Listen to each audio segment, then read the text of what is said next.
Salut les cotes! Aujourd'hui, on parle d'un penseur de la liberté et du changement, écrivain courageux et engagé, c'est le coach de la politique, c'est Hannah Arendt.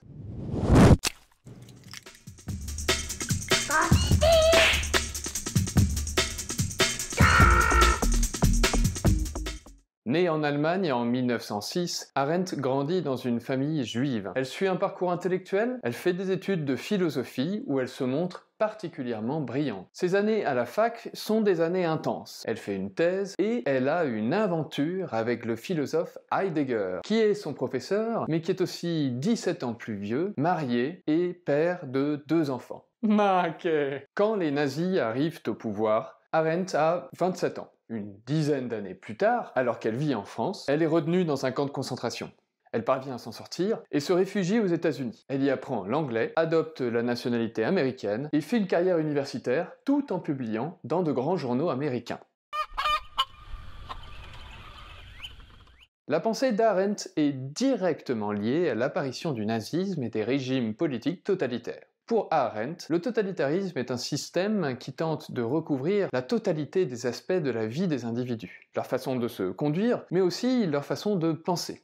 Les jeunesses hitlériennes, par exemple, diffusaient l'antisémitisme chez les jeunes Allemands, et la Gestapo arrêtait ceux qui osaient écouter des musiques américaines, comme le jazz. C'est ce contexte qui amène Arendt à réfléchir à la notion de liberté. La définition classique de la liberté, c'est faire ce qu'on veut, comme on veut. C'est la définition du libre arbitre. On est libre parce qu'on agit par notre propre initiative, notre propre volonté. Je veux faire ceci ou cela, donc je le fais. La liberté est alors synonyme d'indépendance. Être libre, c'est être seul maître à bord, comme un pays qui ne dépendrait que de ses propres lois, ou d'une personne qui serait la seule à avoir le pouvoir sur elle-même, qui ne dépendrait d'aucun commandement extérieur. Cette vision de la liberté ne date pas d'hier, elle est ancienne parce qu'elle remonte aux stoïciens de la Grèce antique. Elle est encore très présente aujourd'hui et elle inonde même carrément tout le business du développement personnel. Le message, en gros, c'est que si tu veux être libre, tu dois te libérer des autres, de leurs regards, de leurs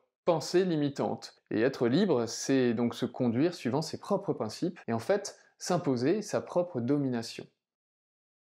Arendt rejette cette définition classique de la liberté, car pour elle, la liberté n'est pas la récompense d'une sorte de maîtrise de soi, mais c'est quelque chose qu'on expérimente lorsqu'on agit, lorsqu'il y a une action. Cette action, dont parle Arendt, a une particularité. C'est une action qu'on fait avec d'autres personnes, qui implique une interaction avec les autres. Par exemple, lorsque nous discutons ou lorsqu'on échange par la parole. Là encore, Arendt se différencie d'autres penseurs, car la liberté dont elle parle ne provient pas d'actions solitaires. On verra pourquoi plus loin. Ce qu'il faut comprendre en premier, c'est que pour Arendt, la liberté est indissociable de l'action, et inversement, l'action produit toujours de la liberté. Si j'agis avec d'autres personnes, j'éprouve alors de la liberté. Et être libre, c'est nécessairement être en action. La définition de la liberté chez Arendt est donc en rupture avec la définition de la liberté classique. Ce n'est pas le fait d'être seul ou détaché des autres qui nous rend libres, mais bien le fait de faire quelque chose et de faire ce quelque chose avec les autres. On pourrait dire que la liberté chez Arendt provient des liens qu'on tisse avec les autres, des liens sociaux. Et quand on y pense, cela semble plus près de la vérité que pour la définition classique, qui est centrée sur une seule personne, un seul individu. En fin de compte, il n'y a rien de moins libre que quelqu'un qui s'interdirait d'agir avec ses semblables. Si je me ferme totalement au soutien de ceux qui m'entourent, il y a peu de chances que je trouve en moi-même les moyens de me libérer d'un travail pénible, d'une relation nuisible ou d'une difficulté financière. C'est donc une définition de la liberté qu'on dit praxéologique, puisqu'elle passe par la pratique, et elle est aussi collective parce qu'elle naît d'une action partagée. À ce stade, on comprend bien que pour Arendt, la liberté, c'est l'action. De là, Arendt va relier la liberté à la politique en essayant de comprendre pourquoi l'absence de liberté, c'est l'absence de politique. Pour bien voir pourquoi la politique est impossible sans liberté, chez Arendt, il faut d'abord comprendre pourquoi l'action est si importante à ses yeux. Pour Arendt, l'action est synonyme de commencement. Il faut comprendre ce mot de commencement au sens fort. Commencer, c'est produire du nouveau. C'est rompre avec ce qui nous a précédé, c'est une forme de naissance. Arendt aime bien citer René Char à cet égard. Notre héritage n'est précédé par aucun testament. Par cette citation, Arendt nous rappelle que nous ne sommes pas condamnés à reproduire ce qui a déjà été fait. Même si nos actions dépendent de milliers d'actions antérieures, on peut s'appuyer sur le passé pour créer du neuf, rejouer la partie autrement. Et la force d'Arendt, c'est de rappeler que chaque action possède ce pouvoir de commencement. On peut parler d'un même sujet chaque jour, mais toujours avec des variations différentes, de nouveaux mots, de nouvelles idées. Autre exemple, les matchs sportifs peuvent se ressembler, mais laissent toujours une place aux innovations dans le style ou dans le rythme de jeu. C'est cette puissance créatrice de l'action qui faisait dire à Arendt que l'action était un miracle. Là, c'est le miracle. Parce que c'est chiant.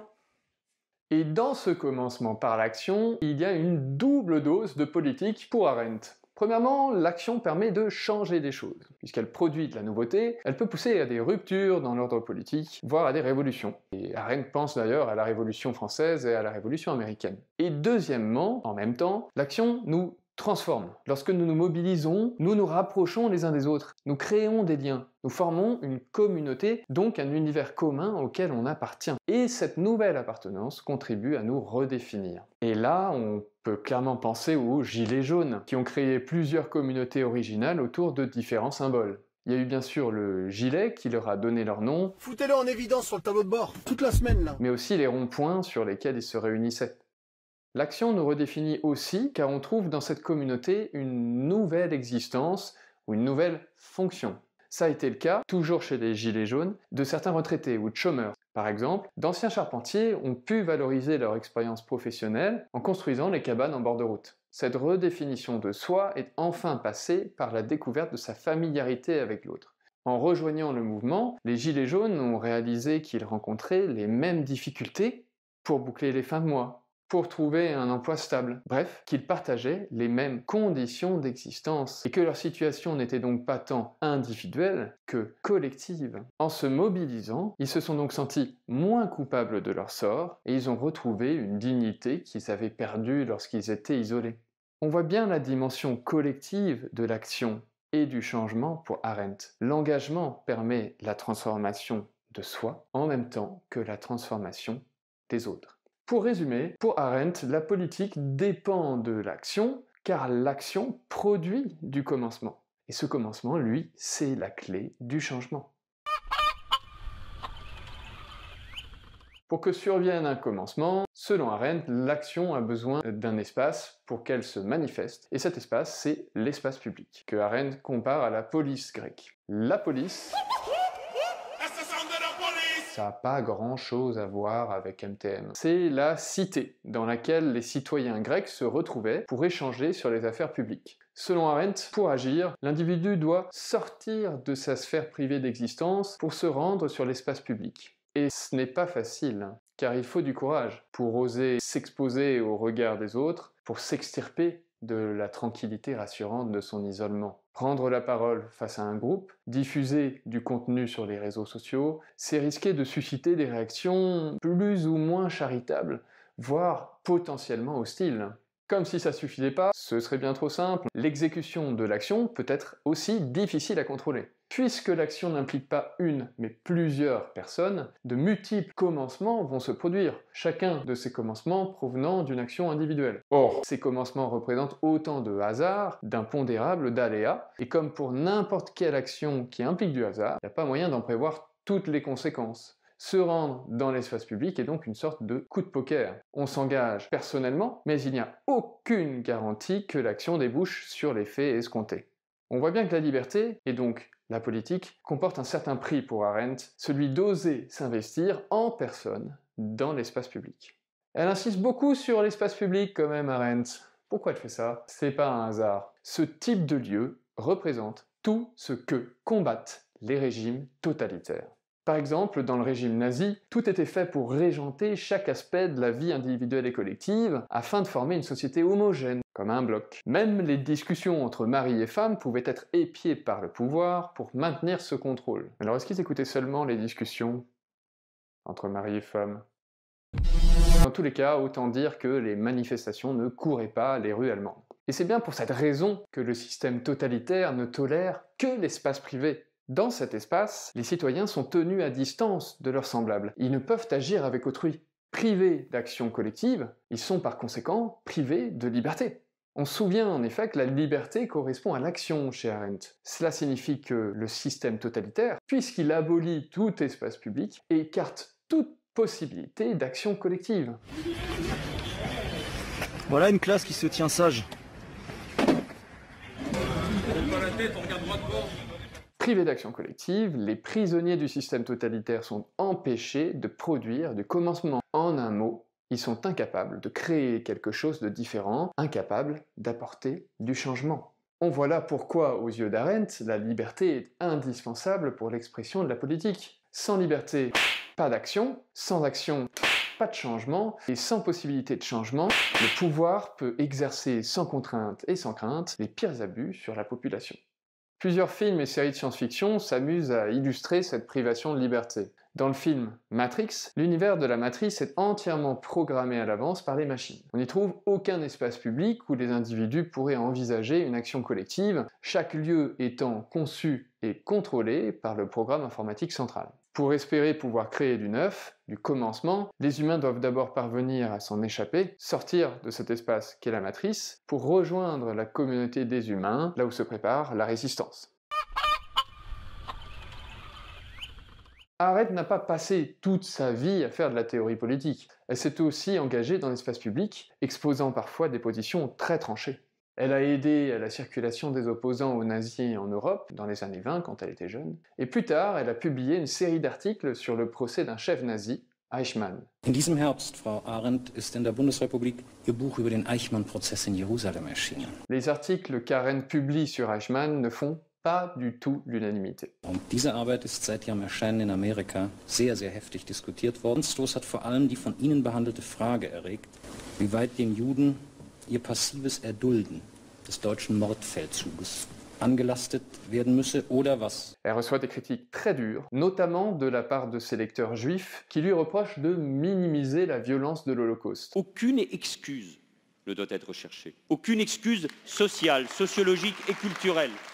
Elle leur répondra qu'elle ne cherchait pas à excuser les nazis, mais à comprendre leur comportement. Le génocide juif lui paraissait tellement inhumain qu'il lui semble nécessaire de trouver les raisons qui avaient pu pousser les individus à commettre ces crimes et à s'en faire les complices. C'est là qu'on voit qu'Arendt est très proche de la démarche des sociologues, dont l'objectif n'est pas de juger les individus ni de les déresponsabiliser, mais de comprendre leur comportement.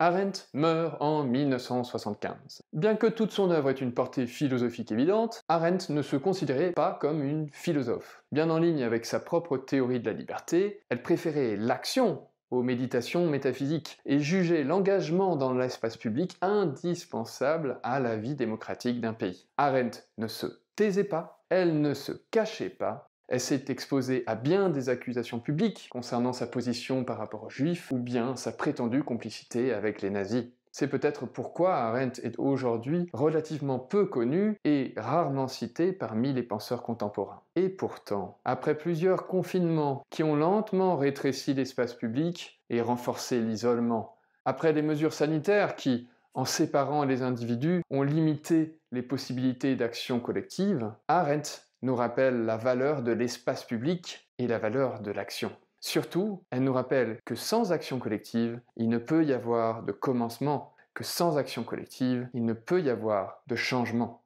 C'est peut-être la grande leçon de ce coach du politique qui nous incite à ne pas baisser les bras, à garder courage et à sortir créer du commun, là, dehors, avec les autres.